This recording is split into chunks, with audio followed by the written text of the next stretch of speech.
My name's Steve Chu. I'm the director of the Lawrence Berkeley National Laboratory and also a member of the Copenhagen Climate Council. And I wanted to talk about what climate change means to me, why it's such concern.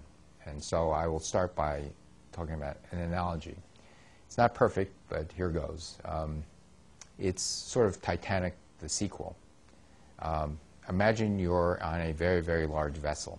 And perhaps decades ago, people said, way out ahead, there's an iceberg looming. We have to be careful. But many people didn't see it.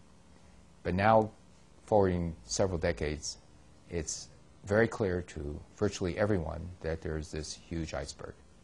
Now, the Titanic is a huge ship, and it's not governed by a single captain, and it's actually not clear because there are many voices telling what to do, and it's the maiden voyage. And there are very real problems in this maiden voyage. The third-class kitchen, there's a fire. You have to put it out. The air conditioning in the first-class suites don't work. They're complaining bitterly. You have to attend to it. Many real, everyday things that have to be fixed that are part of the operation of the ship in this maiden voyage.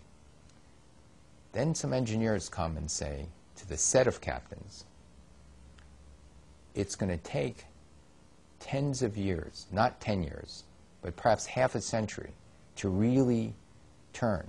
And oh, by the way, these engineers say, we're going to hit the iceberg. It's whether we hit it at a glancing blow or whether we hit it dead on. This is of some concern. But the voices in the galley and the voices in the air conditioning and all these other things are also you have to deal with. So still full speed ahead. And oh, by the way, the investors of this Titanic also want to make schedule. They want to bookings future. Economic progress is important. So meanwhile, we're heading towards the iceberg. It's not clear. It's a very, very big ship. It's going to take decades, as I said, half a century perhaps, to turn it.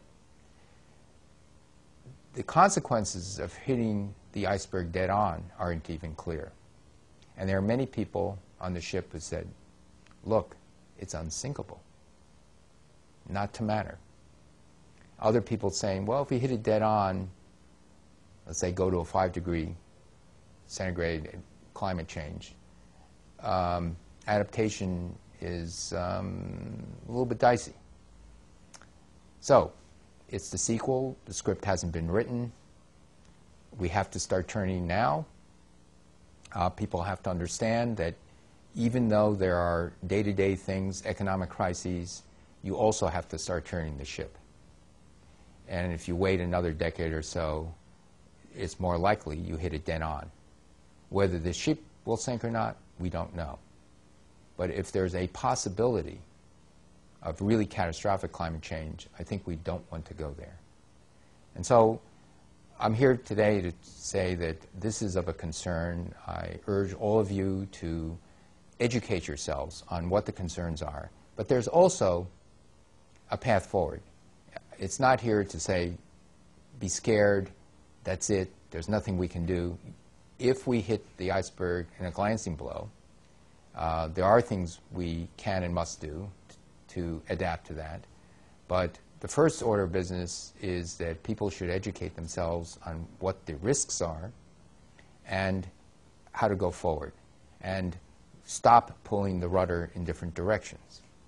So with that, thank you for your attention.